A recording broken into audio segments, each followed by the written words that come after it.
Hi everyone, so I'm going to show you guys how to increase your performance because a lot of people are having performance issues on this game. So until the developers do more optimizations for the game, here's what you can do to make your game run as smooth as possible. We'll start with the options, and under graphics, advanced graphic options, we're going to start with the killer here. So DLSS. Normally DLSS is a good option to have because it helps to increase performance. But in this game, as it stands right now, DLSS is actually very bad because it's kind of buggy with the game. So if you have DLSS here on quality, performance, ultra performance, whatever you have it on, performance is going to be inconsistent, it's going to be unstable. I recommend that you turn DLSS off, try FSR2 instead, and see if your performance is still unstable. If your performance is also unstable with FSR2, then turn that off. If you have a beefy PC, like if you have a really good video card, or if you have like a modern video card, the best option is to use no upscale at all, because you should already be getting high enough FPS that you do not need an upscale to help you perform better, because your PC should already be performing at very high FPS. Now once you have your upscale sorted out, the next thing you want to do is, if you're using Nvidia, go to Nvidia Reflex low latency, and this is going to help you with online.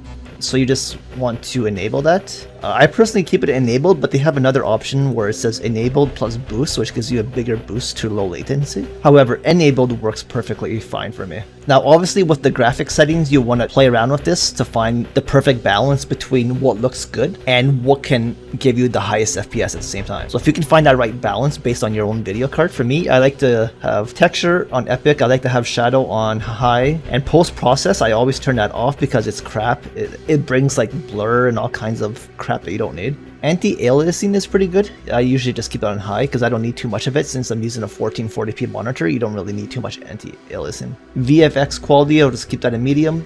View distance doesn't matter too much. High is perfectly fine for me. Now you want to disable motion blur and VSync. These two really suck. Motion blur just makes it all blurry when you start running and stuff, so just disable that. And VSync will give you input lag, so disable that as well. The next thing that you'll want to do is go to ready or not and hit properties. And right here where it says launch options, if you are experiencing issues with DirectX 11, move to DirectX 12, because DX11 is outdated now. So unless you have like a really old video card, then you might be fine on DX11. But if you have a new generation video card, then you want to be playing on DX12. So when you launch the game for the first time through the Steam settings, make sure that you click play on DX12 and make sure that you click to remember this setting. The next culprit here is replays. Click on replays. You're going to see a bunch of replays on here if you've been playing, but having the game record these replays actually has a performance issue with it. I've noticed that once I disabled my replays, that my performance was much more stable, because I'm also recording with OBS and the video game is also recording replays on top of that as well. So I'm like double writing,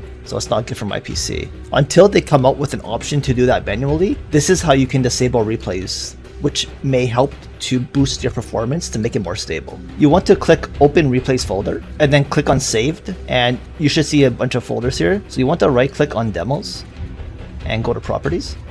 Now you want to click on the security tab, and then you're going to see a bunch of groups or usernames. So you'll see system, you'll see your desktop username, and you may also see some other usernames on there as well. So you want to make sure that you start with system and then work your way down to the other ones as well. Permissions for system, I'm going to edit them. I'm going to click edit, and then this will allow me to click on deny. So you want to deny write. When you deny write, this will mean that the game cannot write replays to your disk, so I won't be able to record it and write them to your disk, which means you're completely free from the game writing and recording every single game that you play. Not only will this save you gigabytes of files, but you also won't have to keep deleting them all the time. So if you're not a fan of replays, or if you just want to disable them until you feel like you need them for like maybe to make a video or something, then you can just deny them for now and then just re-enable it after when you want to record replays. This is the only way that we can do this until the developers come up with an in-game option to disable it.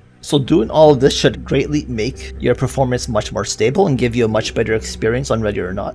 And hopefully we see some updates soon which will address some of the major issues that this game has. But until then, hopefully this video helps you out, and thanks for watching.